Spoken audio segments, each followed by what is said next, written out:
যে ৪৮তম মিলাদে মাহফিলের আয়োজন করেছে, আমি দেখছিলাম যে ওদিকে একটা মনোহারের দোকান টোকান অনেক লেগেছে। আমি আজকে যে সমস্ত কুটুম শিক্ষকরা এসেছেন তাদেরকে বলবো, আপনারা এখন ঘোরাঘুরি করবেন না, কারণ যত মহিলারা ওই মেলা প্রাঙ্গণে ঘোরাঘুরি করবে, বিভিন্ন এলাকার ছেলেরাও কিন্তু আসবে। তাতে আজকে আমাদের যে উদ্দেশ্য করে আজ মিলাদে মাহফিলের আয়োজন করেছি, সেদিকে কোনো রকম ভাবে অসুবিধা না হয় আপনারা একটু খেয়াল রাখবেন। অযথা মহিলারা মেলা প্রাঙ্গণে ঘোরাঘুরি করবেন না। যতটা আপনারা পারবেন পর্দার মধ্যে থাকবেন, এইটুকু আশা মা বোনদের কাছে রাখছি। যত খোলামেলা ঘুরবে তত আপনাদের ইজ্জত কিন্তু কমবে। তাই আপনাদের কাছে আবেদন করছি, অযথা ঘোরাঘুরি করবেন না। যদি কোনো কিছু কেনাকাটার প্রয়োজন থাকে, আপনারা সকালবেলা এসে কেনাকাটি করবেন, তারপর বাড়ি চলে যাবেন। আপনারা এখন বেশি ঘোরাঘুরি করবেন না। বিশেষ করে মহিলাদের উদ্দেশ্য করে বলছি, বেয়াদবি আপনারা করবেন না। আপনারা নিজ নিজ ঘরের মধ্যে চলে যান। যত আপনারা ঘোরাঘুরি করবেন, বিশৃঙ্খলা সৃষ্টি হবে। এখন আপনাদের সামনে গজল পরিবেশন করবেন, কেরাত পরিবেশন করবেন শেখ জিসান।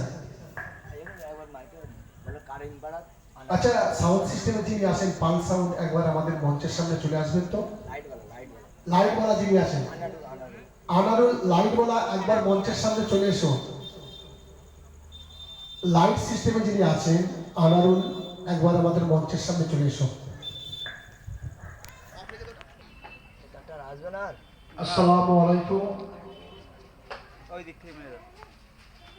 জলসা কমিটির পক্ষ থেকে সমস্ত গ্রামবাসীবৃন্দের কাছে আমন্ত্রণ জানানো হলো। ঝাটপুকুর ক্রমস্থান কমিটির পরিচালনায় প্রতি বছরের ন্যায় এবছরও সারারাত্রির ব্যাপী মিলাদে মাহফিলের আয়োজন করেছে। আপনাদের যাকে যে দায়িত্ব দেওয়া হয়েছে, আপনারা সেই দায়িত্বটা সুন্দরভাবে পালন করবেন। এবং যে সমস্ত মা বোনেরা বাড়ির মধ্যে আছেন, পর্দার আড়ালে আছেন, যদি কেউ জলসা কমিটিতে সহযোগিতা করতে চান টাকা দিয়ে, আপনারা আমাদের ঠিক কবরস্থানের মেন গেটের ডান দিকে ভাইরা সব বসে আছে, দুপুর থেকে কঠোর পরিশ্রম করছে। আপনারা অবশ্যই সেখানে আপনাদের অর্থটা পৌঁছে দেবেন বাড়ির কোনো বাচ্চাদের হাতে। আর যে সমস্ত মহিলারা স্বামীর কাছ থেকে হাত খরচা হিসেবে টাকা সংগ্রহ করেছেন, আবদার করে চেয়েছেন এটা কিনবো সেটা কিনবো, কেনাকাটার পরেও যে টাকাটা আপনাদের কাছে অ্যাক্সেস বেঁচে আছে, যদি আপনারা মনে করেন আমাদের জলসায় আপনারা শরীক হতে পারেন। অসংখ্য ধন্যবাদ জানাচ্ছি। আমাদের মধ্যে উপস্থিত হলেন আবুল কাসেম সাহেব উর্ফে গেরিল সাহেব, আমি ওনাকে মঞ্চে আসার জন্য অনুরোধ করছি। অসংখ্য ধন্যবাদ। আপনি ভালো আছেন তো? ইনশাআল্লাহ আপনাদের জন্য, আপনারা আমার জন্য দোয়া রাখবেন। আজকের এই জলসা কমিটিতে যে সমস্ত বয়স্ক মানুষরা আছে, যাদের মিলিত প্রচেষ্টার মধ্যে দিয়ে প্রতি বছর জলসার কায়েম করা হয়, আপনারা অবশ্যই তাদের পাশে থাকবেন।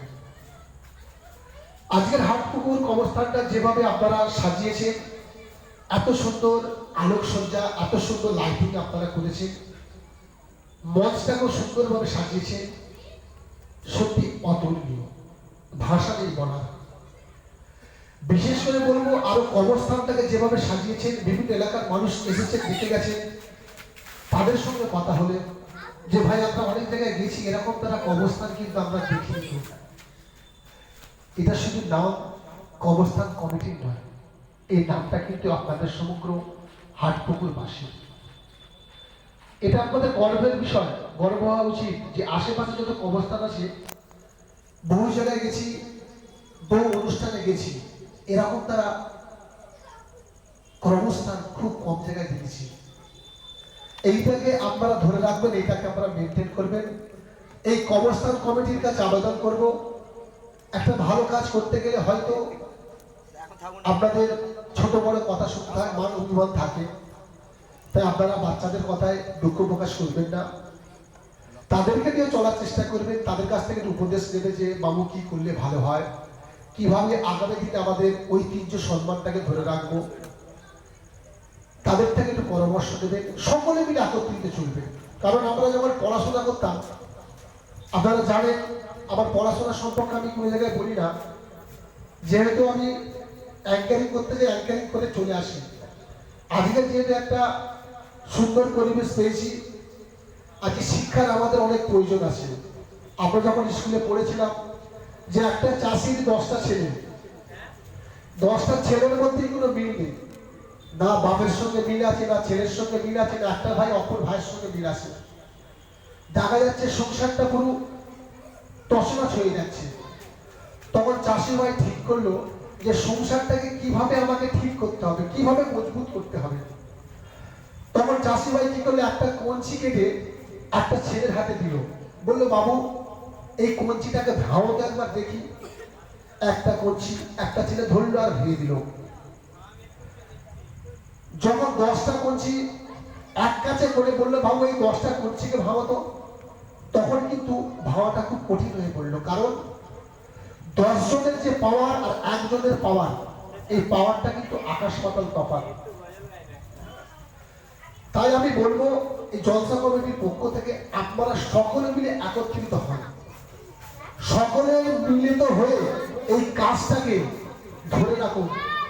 সম্মান হলে কিন্তু শুধু সেক্রেটারির নাম হবে না, সভাপতির নাম হবে না, ক্যাশিয়ারের নাম হবে না, নাম হলে কিন্তু এই সমগ্র হাটপুকুরের নাম হবে। তাই আমি প্রত্যেকটা গ্রামের পাড়ার মানুষের কাছে আবেদন করব, আপনারা এই ঐতিহ্য কর্মস্থানটাকে আপনারা ধরে রাখবেন, এটা আপনাদের গর্বের বিষয়। আরো একটা ঘটনা বলবো আপনাদের সামনে, যে আজকে আমাদের কাছ থেকে একজন হাটপুকুর বাসী একজন বিদায় দিলেন। তিনি কিন্তু আর কোনোদিন ফিরে আসবেন না। তিনি একটাই আমাদের সিগন্যাল কি দিয়ে গেলেন, যে ভাই আমি যাচ্ছি, এরপরে তোমাদের আছে লাইন, তোমরা এসো। আজকে যদি আমরা সমাজের মুখে কারোর সঙ্গে অসৎ আচরণ করে রাখি, বাজে ব্যবহার করে রাখি, কোনো মানুষ মারা গেলে না বলে যে গেছে ভালো হয়েছে, এরকম তারা আচার আচরণ আপনারা কেউ করবেন না। মানুষ যখন পৃথিবী ছেড়ে যায়, মানুষ যদি প্রশংসা করে সত্যি একটা মানুষ ছিল ভালো, মানুষটা সমাজের কাজে আসতো, কারোর সঙ্গে ঝগড়া করতো না, সকলকে সম্মান দিয়ে চলতো, আল্লাহ পাক এখান থেকে তাকে বুঝতে পারবেন যে না, সে হয়তো মানুষটা জান্নাতের দিকেই যাবে। আর আমি যদি দুর্ব্যবহার করি, বড় ছোট মানি না, অসম্মান করি, তাহলে কিন্তু আমি যখন মারা যাব তখন ভাই বলবে যে মানুষটা গেছে ভালো হয়েছে।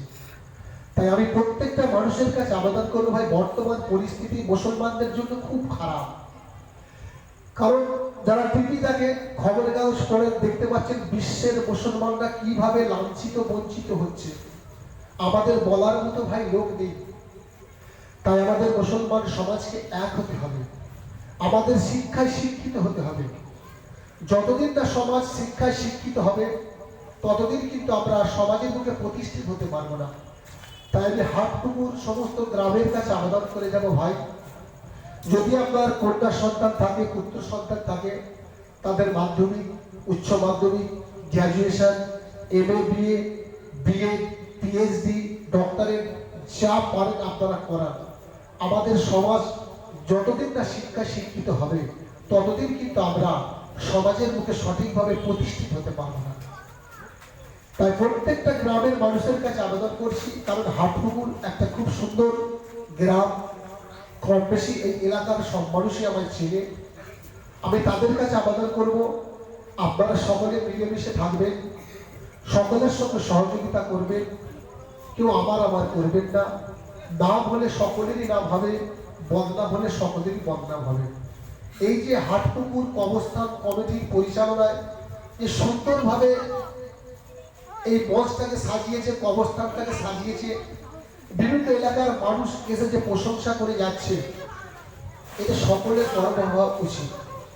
আপনাদের কাছে আবেদন করব, আরো যে সমস্ত মায়েরা হায়াতে আছে, চাচারা হায়াতে আছে, আপনারা জলসা কমিটির জন্য দোয়া রাখবেন আল্লাহর কাছে, যাতে এই সুন্দর পরিবেশ কায়েম, এই জলসার কায়েম যাতে প্রতি বছর কর্মস্থান কমিটি আয়োজন করতে পারে, তাদের জন্য আপনারা দোয়া রাখবেন।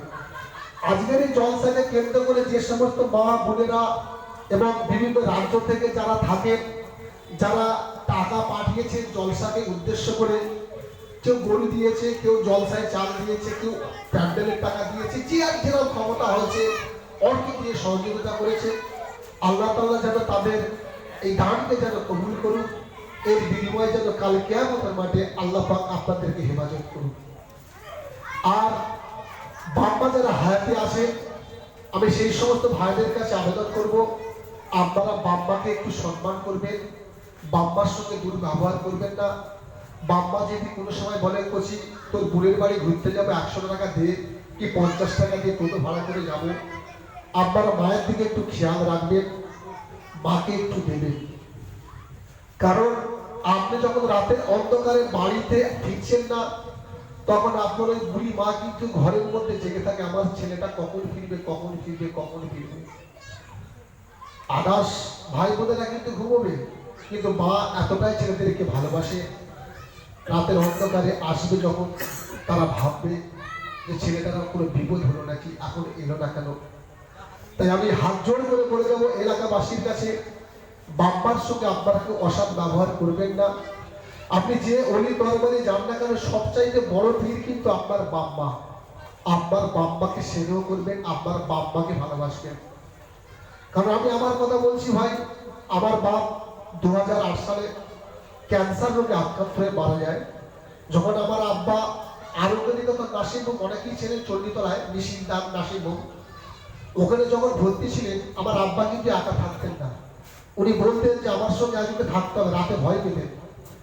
যতদিন ওই নাসিমুখে ভর্তি ছিলেন, মানে ব্লাড দিতে হতো, নাসিমুখে দুর্গার উপরে একটা কুকুর থাকতো, বড় কালো কুকুর। আমার আব্বা বেঁটে দিতেন, আর আমি তখন ওই কুকুরের পাশে যেতাম। এরা বাপকে ভালোবেসেছি। যখন আব্বা মেডিকেল কলেজে ভর্তি হলো, শেষ বিদায়ের সময়, তখন একদিন বন ডেকেছিল, তখন আমাকে বলা হয়েছিল যে বাবার 2 বোতল রক্ত লাগবে। আমি মালিকতলায় আনতে গিয়েছিলাম, সেদিন বন্ধ ছিল। সন্ধ্যের সময় বেরিয়েছি, রক্ত যারা ব্লাড ব্যাংকে রক্ত আনতে যায়, আপনারা জানেন যে 3 ঘন্টা না হলে ব্লাড ব্যাংক থেকে রক্তটা পরীক্ষা করে আপনার হাতে দেবে না।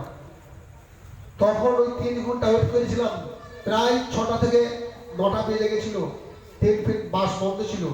শিয়ালদা থেকে নেবে, তখন সুরেন্দ্রনাথ কলেজে আমি পড়াশোনা করি, তো ওখান থেকে হেঁটে হেঁটে আব্বার জন্য রক্ত এনেছিলাম। রাত্রি তখন 8:30 9টা বাজে। তখন আব্বা দেখি বাইরে দাঁড়িয়ে কাঁদছে, আমাকে হাওয়াও করে, যে আমি দেখ পড়তে বসেছি, আমার ছেলেটা এই পরিস্থিতির মাধ্যমে গাড়ি ঘোড়া চলছে না, কি করছে, কলকাতা রাস্তাঘাট চেনে না। বাপকে তখন একটা কথাই বলেছিলাম, বাপের দোয়া নিয়েছিলাম যে আব্বা একটু দোয়া করো যেন মানুষের মতো মানুষ হতে পারে। আজ হয়তো আব্বা আমার ছেলে বিদায় নিয়ে চলে গেছে। বাপের জন্য আজকে যেটুকু আপনারা দেখতে পাচ্ছেন, বিভিন্ন এলাকায় যাচ্ছি, হয়তো আমার বাপের দোয়াতেই হচ্ছে। তাই বাম্মা যদি কারো হায়াতে থাকে, বাম্মা থেকে দোয়া নেবেন যে বাপ বা মা যেন মানুষের মতো মানুষ হতে পারে, একটু আমার জন্য দোয়া দিয়ে দাও। বাম্মা যদি 10-20 টাকা চায়, আপনারা তাদেরকে মুখ ঝুঁক করবেন না। বাম্মার যে কি মর্যাদা, কি কদর, বাম্মা মারা গেলে আপনারা বুঝতে পারবেন। যাদের বাম্মা নেই, যারা অন্তর থেকে বাম্মাকে ভালোবেসেছে, আজ হয়তো অনেকে আমরা কবরের পাশে গিয়ে বাম্মার জন্য দোয়া চাই যে যদি একবার বাম্মা ফিরে আসতো, আমরা হয়তো ভালোভাবে খাওয়াতাম। আমি তাই প্রত্যেকটা ভাইয়ের কাছে আবেদন করব, যাদের বাম্মা হায়াতে আছে তাদেরকে আপনারা যথেষ্ট সম্মান করবেন, ভক্তি করবেন, তাদের সঙ্গে দুর্ব্যবহার করবেন না। আপনার সবচাইতে বড় পীর, বড় মুর্শিদ, সেটা হচ্ছে আপনার বাম্মা। বইদেরকেও ভালোবাসুন, বইদেরকে অসম্মান করবেন না। আপনারা জানেন মেয়েরা একটু অবসহায়, হরেক সময় তারা একটু মান অভিমান করে ফেলে, তারা স্বামীর কাছে একটু ভালোবাসা পেতে চায়।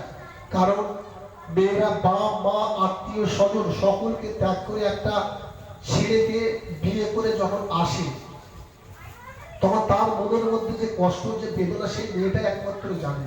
সে সবকিছু ছেড়ে ছুড়ে আসছে শুধু আপনার টানে। সেই বউটাকে আপনি ভালোবাসবেন, তাকেও অসম্মান করবেন না। কারণ বউ আপনার জন্য আল্লাহর কাছে দোয়া করে। আপনি যখন জান্নাতে যাবেন, আপনার বউয়ের কাছ থেকে কিন্তু হিসাব নিতে হবে আপনার স্বামীটা কেমন। তাই আমি ভাইদের কাছে হাত জোড়ে করে রিকোয়েস্ট করব, যারা বিবাহিত পুরুষ আছেন, আপনারা বউকে ভালোবাসবেন, সম্মান করবেন। বইয়ের সঙ্গে তুই ইয়ার্কি ঠাট্টা মারবেন, এতে কিন্তু ভালোবাসা বাড়বে। বইদেরকে অসম্মান আপনারা করবেন না। কারণটা হচ্ছে আপনারা যখন একটা মেয়েকে ভালোবেসে আনছেন, সে সবকিছু ছেড়ে আসছে, আর যে ঘরে বউ থাকার সত্ত্বেও 2 বছর 4 বছর 5 বছর অনেক ছেলে দেখেছি আবার একটা অন্য মেয়ের সঙ্গে সুসম্পর্ক করতে চায়, যে ওই বউটা ভালো লাগে না, অন্যজনের সঙ্গে একটু প্রেম করি। আমি যে সমস্ত ভাইরা ওই সমস্ত নিয়ত যাদের মনের মধ্যে আছে তাদের কাছে হাত জোড় করে রিকোয়েস্ট করবো, আপনারা পর নারীর দিকে আপনারা এখন দৃষ্টি আকর্ষণ করবেন না। যদি আপনাদের মন যায় আপনারা তাদের কাছ থেকে মনটা একটু ফিরিয়ে নেবেন, কারণ ওটা গোড়াগাড়িতে আপনারা পড়ে যাবেন। যদি আপনার ভালোবাসতে ইচ্ছা হয়, যে মেয়েটাকে আপনি বিয়ে করে এনেছেন তার সঙ্গে একটু গল্প করবেন, তার সঙ্গে একটু সংসারিক জীবনে আলোচনা করবেন, কি করলে আগামী দিনে বড় হবো, কাজ কাম নেই, কি করা যায়। যখন আপনার মাথায় বুদ্ধি আসছেন, আপনার গিন্নিকে পরামর্শ দিন, আপনার গিন্নিকে বলুন যে কি করা যায়, বাজার হাট খারাপ, যে বাজার হাট খারাপ, কি করা যায়, বসে একটু বউয়ের সঙ্গে আলোচনা করবেন। কারণ তারাও তো বাম্মা ছেড়ে আপনার টানে এসেছে, তার সঙ্গে দুর্ব্যবহার করবেন না, তাকে জলাঞ্জলি দেবেন না। আর যে সমস্ত শাশুড়ি মা আছে তাদের কাছে আমি রিকোয়েস্ট করবো, বউদের সঙ্গে অশান্তি করবেন না, বউদেরকে একটু নিজের মেয়ের মতো করে মানিয়ে নেবেন, এইটুকু আশা আপনাদের কাছে রাখছি। কারণ তারাও আপনার মেয়ের মতো। আপনার মেয়ে যখন অন্য জায়গায় যাচ্ছে, সেও কিন্তু একজনের বাড়ির বউ হচ্ছে, আপনার মেয়েকে যদি তারা জলাঞ্জলিতে রাখে, তাহলে কিন্তু আপনার মেয়েটাও যদি জলাঞ্জলি যেমন থাকবে, ঠিক তেমন পরের মেয়েটাও যদি আপনি মেয়ের মতো রাখেন, তবেই তো আপনার মেয়েটাকে তারা ঠিকভাবে রাখবে। তাই আমি হাত জোড়ে করে রিকোয়েস্ট করবো, যে সমস্ত বাম্মারা হাতে আছে তাদেরকে আপনারা একটু খেদমত করবেন, মহব্বত করবেন, ভালোবাসবেন। যে সমস্ত বউরা আছেন তাদেরকেও আপনারা সম্মান করবেন, তাদের থেকে সুপরামর্শ নেবেন, এইটুকু আশা প্রত্যেকটা মানুষের কাছে রাখছি। এবারে আপনাদের সামনে গজল পরিবেশন করতে আসছে আমাদের বাড়ি কথা আপনার ফুরফুরা থেকে আসছেন, কি নাম তোমার? ইসমাইল আপনাদের সামনে এখন গজল পরিবেশন করবেন।